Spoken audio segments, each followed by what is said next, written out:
अस्सलाम वालेकुम नाज़रीन, मैं हूं आपका मेज़बान फ़याज़ वलाना और आपका शुक्रिया। आप देख रहे हैं फ़याज़ वलाना ऑफिशियल यूट्यूब चैनल। नाज़रीन, इस्लामाबाद से मौसूला इतलात के मुताबिक आज पीर की सपहर है और इस्लामाबाद हाई कोर्ट से जो खबरें आई हैं उसके मुताबिक पाकिस्तान तहरीक इंसाफ वालों ने इत्मीनान का इजहार किया है कि अडयाला में इमरान खान के साथ सब अच्छा है। क्या ये सब अच्छा सिर्फ भूल है पाकिस्तान तहरीक इंसाफ वालों की, या क्या वाकई बैक डोर पे कुछ राब्ते शुरू हुए हैं और पाकिस्तान तहरीक इंसाफ के साथ कोई डील शुरू हो गई है एस्टेब्लिशमेंट की, जिसके नतीजे में पाकिस्तान तहरीक इंसाफ वालों ने हुकूमत को भी और अडयाला की इंतज़ामिया को भी ढील देना शुरू कर दिया। और फिर बात करेंगे कि आ बैल मुझे मार, आपने सुना होगा, लेकिन इस शहबाज शरीफ की मैंडेट चोर हुकूमत, बौखलाई हुई हुकूमत ने अमरीका से डोनाल्ड ट्रंप के हलफ उठाने से पहले रब्ता करने का जो फैसला किया है उसका इस आ बैल मुझे मार से क्या ताल्लुक है। और मियां नवाज शरीफ साहब के साथ स्विट्जरलैंड में जहां एक वीडियो के असर को जायल करने के लिए उन्होंने एक और वीडियो अपने तौर पर बनवाई जो पकड़ी गई और अब एक और वीडियो मार्केट में आ गई है, उसका क्या किस्सा है, कोशिश करेंगे कि वो वीडियो भी आपको दिखाएं। और फिर ये कि अमेरिका में स्टैब्लिशमेंट के साथ जो ट्रंप की लड़ाई है वो लड़ाई कहां तक पहुंची है और वहां किस तरह के साजिशों के ताने बाने बुने जा रहे हैं। और पीटीआई के लीडरों की अपने वर्कर्स के साथ और specially keyboard warriors social media team के साथ क्या लड़ाई है और उसके पीछे असल कहानी क्या है, ये लड़ाई शुरू कहां से हुई। और जहां पाकिस्तान में सोशल मीडिया एक मसला बना हुआ है, वहां इंटरनेशनल लेवल पर और स्पेशली अमेरिका में और फिर ट्विटर से जुड़े हुए मामला क्या हैं। और ट्रंप के साथ नौ मुंतखब नायब सदर JD वेंस ने क्या कहा था कि जो जो मुल्क ट्विटर बंद करेगा उसके साथ हम क्या सलूक करेंगे। और आपसे गुजारिश कि अगर आपने अभी तक फ़याज़ वलाना ऑफिशियल यूट्यूब चैनल को सब्सक्राइब नहीं किया तो प्लीज़ सब्सक्राइब कर लें। और अगर हमारी ये वीडियो आखिर तक देखने के बाद अच्छी लगे या हमारी प्ले लिस्ट में मौजूद कोई और वीडियो आपको अच्छी लगे तो अपने दोस्तों के साथ शेयर ज़रूर करें, क्योंकि शेयर करने से हमें ज़्यादा से ज़्यादा रीच मिलती है और जब रीच मिलती है तो हमारी कही हुई बात और आपकी पसंद की हुई बात ज़्यादा से ज़्यादा लोगों तक पहुँचती है। सबसे पहले बात करेंगे कि इस्लामाबाद से खबरें क्या आ रही हैं।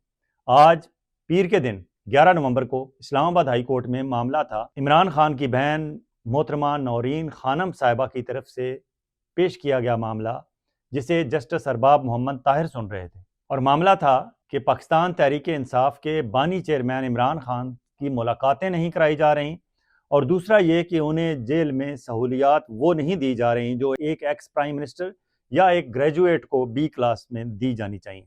अब उस मामले पे आज जो अडयाला के सुप्रिटेंडेंट जेल ने रिपोर्ट पेश की थी, उस रिपोर्ट पर इत्मीनान का इजहार किया पिटिशनर के वकला ने, और पिटिशनर थी इमरान खान की बहन मोहतरमा नौरीन खानम नियाजी साहिबा। अदालत ने यह मामला निपटा दिया ये कहते हुए कि पिटिशनर के वकला मुतमईन हैं इमरान खान की तरफ से मुकर्रर करदा कोऑर्डिनेटर की बताए हुए लोगों के साथ और उनके ख़ानदान के लोगों के साथ, वकला के साथ या दीगर जो सियासी ज़ुआमा मिलना चाहते हैं, इमरान खान की मुलाकातें कराई जा रही हैं। और दूसरा, इमरान खान को जो जेल में सहूलियात दी गई हैं वो भी जो उन्हें मिलनी चाहिए मैनुअल के मुताबिक वो दी जा रही हैं, इसलिए पिटिशनर के वकला मुतमईन हैं, ये केस निपटा दिया जाता है। अब सोचने की बात यह है कि 2-4 रोज़ पहले तक तो पाकिस्तान तहरीक इंसाफ वालों को बड़े गिले शिकवे थे। अब ये अचानक क्या अमेरिका के सदारती इंतखाब के बाद इमरान खान के साथ बैकडोर कोई राब्ते शुरू हो गए हैं और पाकिस्तान तहरीक इंसाफ के लोग और स्पेशली इमरान खान की बहन मोहतरमा नौरीन खानम साहिबा ने किस तरह कहा और उनके वकला ने कि हम मुतमईन हैं, सब अच्छा है। यह सब अच्छा और पाकिस्तान तहरीक इंसाफ के लोगों की तरफ से, उनके वकला की तरफ से हुकूमत को ढील देना क्या किसी डील का नतीजा है?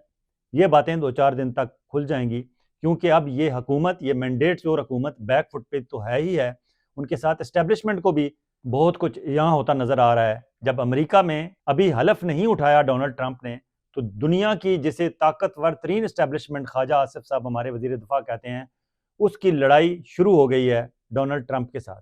उस कहानी पे बाद में बात करेंगे, लेकिन अगर एस्टेब्लिशमेंट अमेरिका के एस्टेब्लिशमेंट के हाथ पांव फूल रहे हैं ट्रंप के भारी अक्सरियत से सदर मुंतखब होने के बाद, तो उसकी बगल बच्चा एस्टेब्लिशमेंट जो पाकिस्तान की एस्टेब्लिशमेंट है वो क्यों ना परेशान होगी। और अगर वो वाकई परेशान है तो फिर इस तरह के डील के इम्कानात बिल्कुल मौजूद हैं। अब उसे आप डील कहें या रऊफ हसन की ज़बान के मुताबिक सेटलमेंट कहें या इंगेजमेंट कहें या मामलात तय करना कहें, क्योंकि डील का तासर ये होता है कि शायद पाकिस्तान तहरीक इंसाफ या इमरान खान कुछ लेना चाहते हैं मुज़ाकरात करके, बातचीत करके, लेकिन यहाँ तो अब टेबल टर्न होते नज़र आ रहे हैं। अब तो एस्टेब्लिशमेंट लेने की पोजीशन में है, अब तो माफ़ी देनी है तो इमरान खान ने देनी है क्योंकि हालात अब यकसर इमरान खान के हक़ में होते जा रहे हैं, और जब इमरान खान के हक़ में हैं तो फिर उसके मुखालिफिन ने इमरान से कुछ लेना है, इमरान ने कुछ नहीं लेना, क्योंकि इमरान खान के खिलाफ मैक्सिमम जितनी कार्रवाई हो सकती थी वो कर ली गई।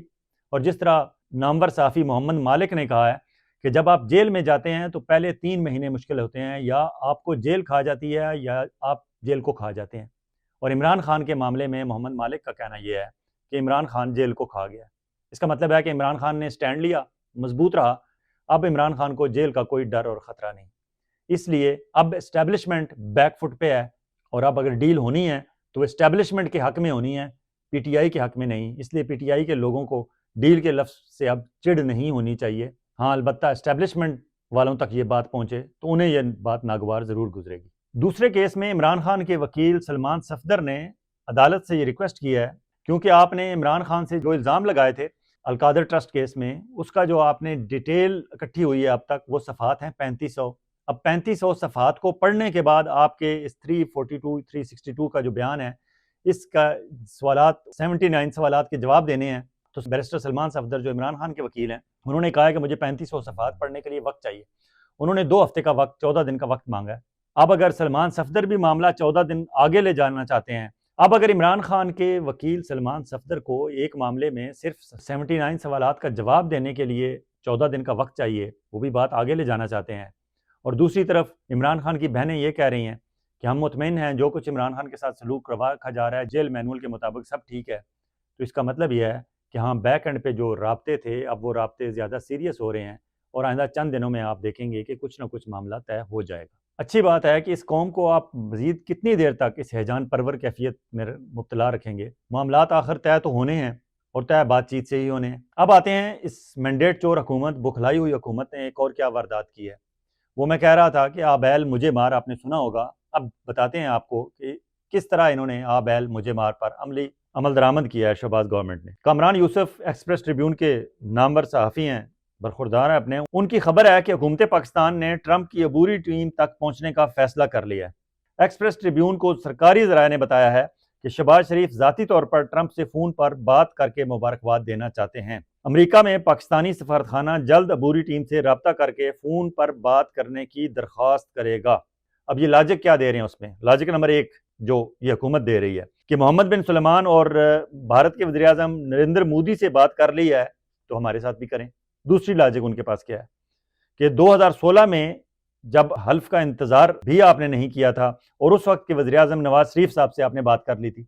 अलबत्ता साथ वो ये भी बता रहे हैं कि दहशतगर्दी के खिलाफ जंग में पाकिस्तान के किरदार पे डोनाल्ड ट्रंप ने तनकीद की थी। अब ये बात भूल गए हैं शहबाज शरीफ साहब कि ये बात सीधी करने वाला बंदा है डोनाल्ड ट्रंप। अगर इसने आपके बड़े भाईजान को नहीं बख्शा था उस वक्त फ़ोन पे बात करते हुए, अभी हलफ भी नहीं उठाया था, तो उसने पाकिस्तान का जो दहशतगर्दी की जंग में किरदार था उस पर बिला रोक टोक तनकीद कर दी थी। तो अब फ़ोन करने का आपको शौक़ तो बड़ा है कि आपसे इसी तरह जिस तरह मियाँ नवाज शरीफ के साथ आपने बात की थी 2016 में हलफ उठाने से पहले, मुझसे भी आप फौरी तौर पर इसी तरह हलफ उठाने से पहले बात करें। तो शहबाज शरीफ साहब, फ़ोन तो शायद आपका मिल जाए अगर आपने वाशिंगटन डीसी में हमारे पाकिस्तानी सफारतखाने को एक्टिव कर दिया है, लेकिन फ़ोन जब मिलेगा आप तो मुबारकबाद दे के उसके बाद आप खामोश हो जाएंगे। आगे से डोनाल्ड ट्रंप, उससे आप ये तवक्को ना रखें कि वो आपके लिए बहुत सब कुछ गुडी गुडी कहेगा। वो आपसे पूछ सकता है कि हाँ माय फ्रेंड इमरान खान का क्या हुआ, उसको आपने कहाँ रखा हुआ है और क्यों उसके खिलाफ पॉलिटिकली मोटिवेटेड केसेस बनाए हुए हैं। वो पहले भी कह चुके हैं कि जिस तरह मेरे खिलाफ पॉलिटिकल मोटिवेटेड केसेस हैं, इसी तरह इमरान खान के खिलाफ भी पॉलिटिकली मोटिवेटेड केसेस बनाए गए हैं। अब शहबाज शरीफ साहब, अगर आपसे डोनाल्ड ट्रंप, जिसके साथ फ़ोन पे बात करने के लिए आप बेताब हैं, मरे जा रहे हैं, अगर मुबारकबाद के रस्मी फ़िक्रों के बाद उसने ये पूछ लिया कि शहबाज शरीफ साहब इमरान खान को जेल में क्यों रखा गया है नाजायज़ तौर पर, तो आप क्या कहेंगे आगे से? आप ये बात भूल गए हैं कि वो फ़ोन पे बात करेगा, लेकिन बात वो अगर आपके बड़े भाई का लिहाज नहीं करेगा तो आपका कैसे करेगा? इसी तरह जिस तरह अली अमीन गंडापुर ये बात भूल गए थे कि मुझे इमरान खान ने कहा है कि तुमने हर सूरत डी चौक पहुंचना है, ये इतनी बात याद रखी उन्होंने। उसके बाद जो इमरान खान ने कहा था वो भूल गए, और डी चौक पहुंचने के बाद डी चौक को हाथ लगाया उन्होंने और वहाँ से रफू चक्कर हो गए। आप भी असल बात भूल रहे हैं कि डोनाल्ड ट्रंप से बात तो हो जाएगी, उसके बाद क्या होगा उसका भी सोच लीजिए, लेकिन आपने सोचना नहीं। अब डोनाल्ड ट्रंप की बात हो रही है तो आपको ये बताते चलें कि बुध वाले दिन, कल नहीं तो परसों, जो बाइडन की बाकायदा मुलाकात होगी डोनाल्ड ट्रंप के साथ। ये रवायती अंदाज होता है अमेरिका में कि नौ मुंतखब सदर जीतने से विद इन वीक वो मौजूदा सदर जो इस वक्त बैठे हुए हैं जो बाइडन, उनसे रस्मी एक उनकी मुलाकात होती है। ये बुध वाले दिन तय हो गई है।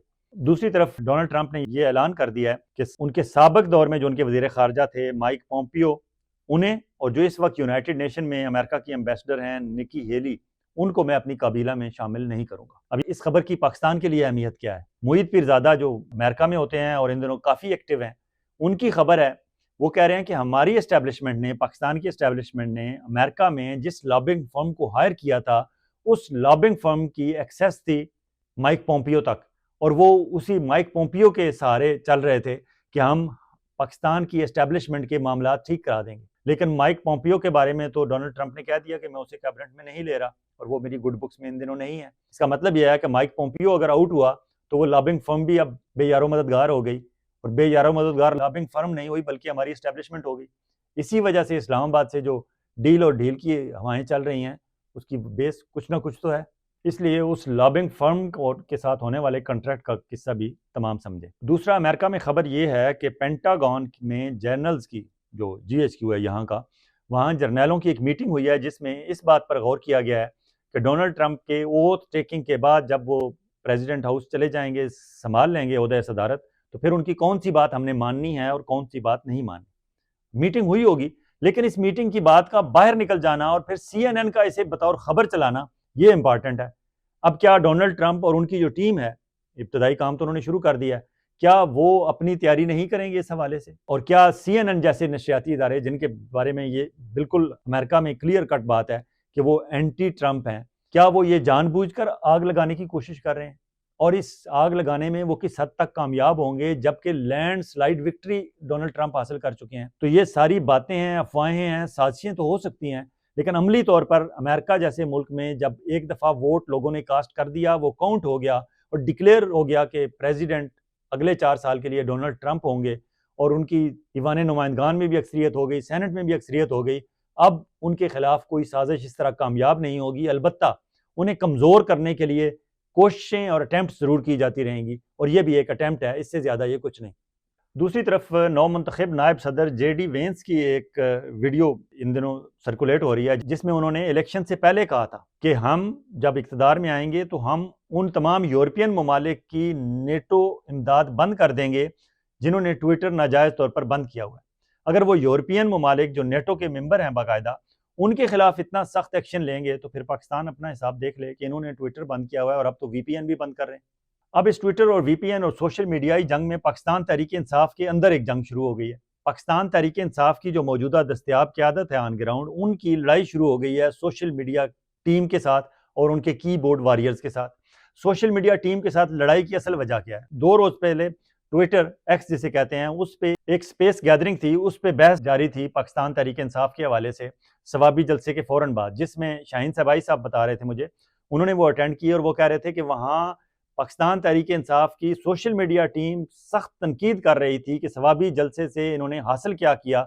अली अमीन गंडापुर साहब ने अगर अनाउंस वहाँ नहीं करना था तो फिर इतनी बड़े जलसा गैदरिंग इज्तिमा करने की और करोड़ों रुपए ज़ाया करने की ज़रूरत क्या थी? लोगों को घरों से आप निकाल के लाए, लोग घंटों के हिसाब से सफ़र करके वहाँ पहुँचे, उसके बाद ये किया आपने, ये नहीं होना चाहिए था। उस तनकीद की वजह से भी लोग माइंड कर रहे थे। और फिर अगले रोज़ एक और स्पेस में बाकायदा डॉक्टर अलीमा खान और बाकी लीडरान को भी बुलाया गया। अब ये स्पेस एक दफ़ा आप अटेंड कर लें तो उसके बाद आपको उनका लॉगरिथम इस तरह सेट होता है, आपको बार बार इन्विटेशन आती रहती हैं। मैंने भी एक आध दफ़ा इनकी अटेंड की, उसके बाद अब इनकी बाकायदा मुझे भी इन्विटेशन आती हैं, मैं अटेंड नहीं कर पाता अपनी मसरूफियत से, लेकिन आप भी अगर एक दफ़ा अटेंड करेंगे तो उसके बाद आपको ये बुलाते रहेंगे कि आप भी अटेंड करें। वहाँ खुली खुली बातें होती हैं। और डॉक्टर अलीमा खान ने कल वाली एक स्पेस मीटिंग में कहा है कि इमरान खान ने ऐलान नहीं करना, ऐलान PTI की मौजूदा क़यादत ने करना है।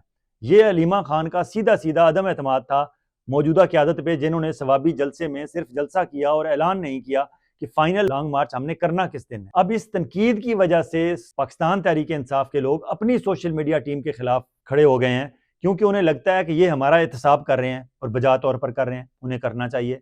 अगर इमरान खान जेल में है और उनका राब्ता नहीं हो रहा, और अगर उनसे मिलने वाले लोग भी पूरी तरह बात बाहर नहीं पहुंचाते या उनकी दी हुई अदात पर मन्नो-अन अमल नहीं करते, किसी वजह से वो कॉम्प्रोमाइज्ड हैं, डरे हुए हैं, या वो समझते हैं उनमें इतना कॉन्फिडेंस नहीं है, तो फिर वर्कर्स तो बोलेंगे। और वर्कर्स जब बोलते हैं तो सोशल मीडिया एक ऐसी जगह है जहां सोशल मीडिया टीम बोलती है, और वो कीबोर्ड वॉरियर जरूरी नहीं कि वो उनके मेंबर हों, उनमें आम लोग भी होते हैं, आम शहरी भी इस तरह की मीटिंग्स में जाते हैं और अपना इज़हार ख्याल करते हैं।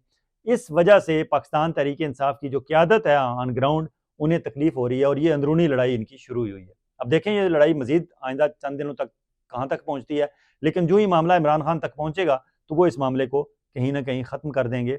लेकिन ये यकीन रखें कि इमरान खान पाकिस्तान तहरीक इंसाफ के कीबोर्ड वॉरियर्स के ऊपर से दस्ते शफ़क़त कभी नहीं हटाएंगे।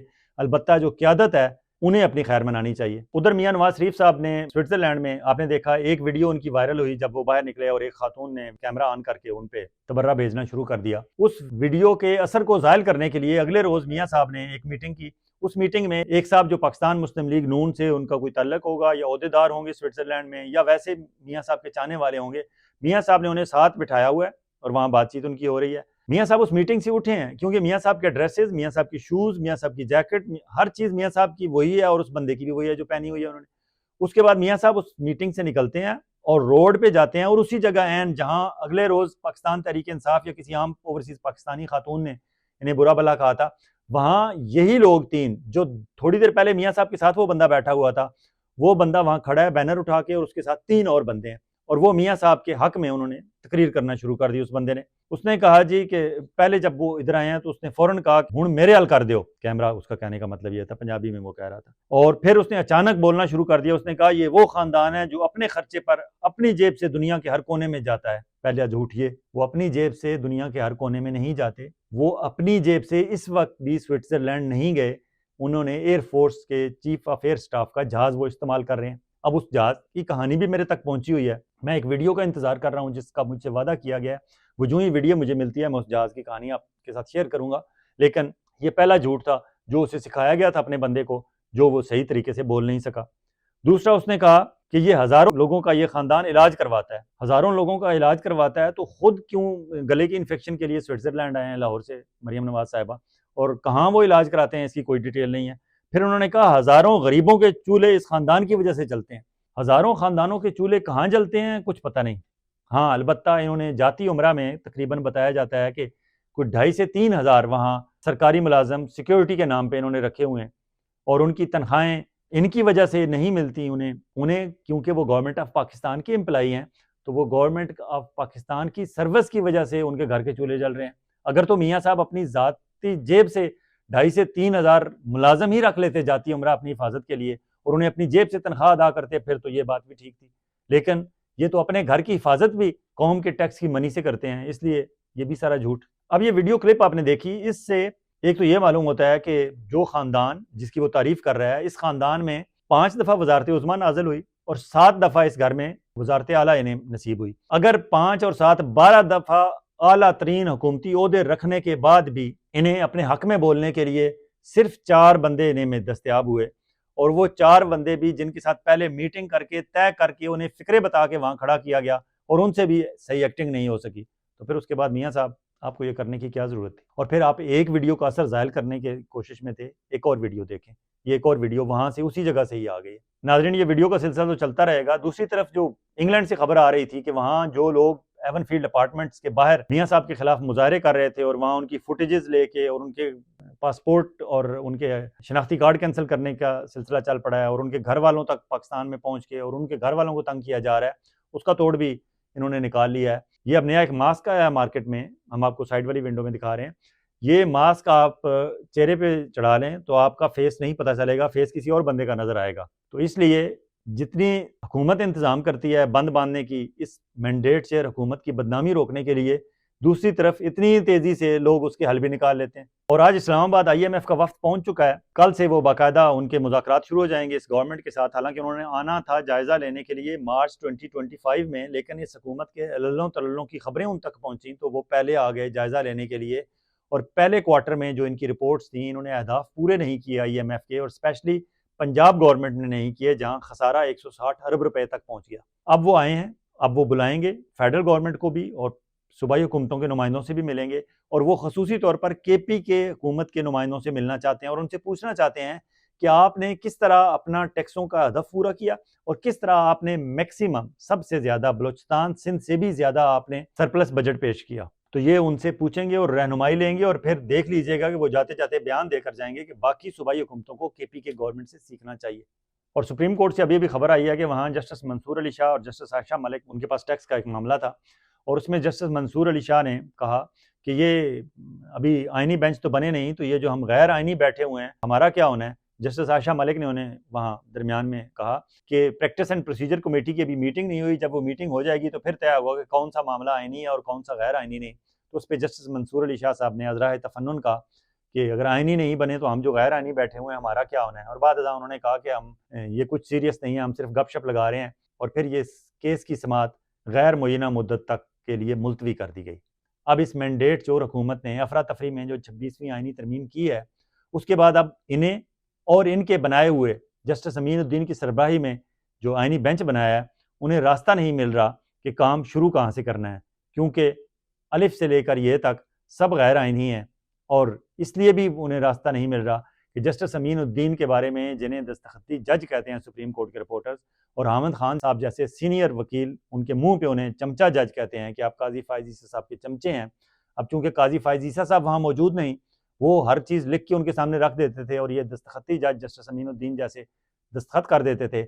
अब उनके पास ऊपर सरपरस्ती करने वाला कोई नहीं, तो अब जस्टिस अमीनुद्दीन साहब को समझ नहीं लग रही, इसलिए अब उनकी नालायकी खुलकर सामने आएगी और शायद बहुत जल्द वो हैंड्स अप कर जाएं और इस आइनी बेंच की सरबराही से भी इनकार कर दें और फिर मामला वापस जस्टिस याया अफरीदी, जस्टिस मंसूर अली शाह और जस्टिस मुनीब अख्तर की कोर्ट में चला जाए। इजाज़त चाहूँगा, बहुत जल्द एक और भी इलाके के साथ आपकी खिदमत में हाजिर होंगे। उस वक्त तक आप अपना और अपने गिरदोनवाह के लोगों का इसी तरह ख्याल रखिएगा जिस तरह आप चाहते हैं कि आपका ख्याल रखा जाए। अल्लाह हाफिज़।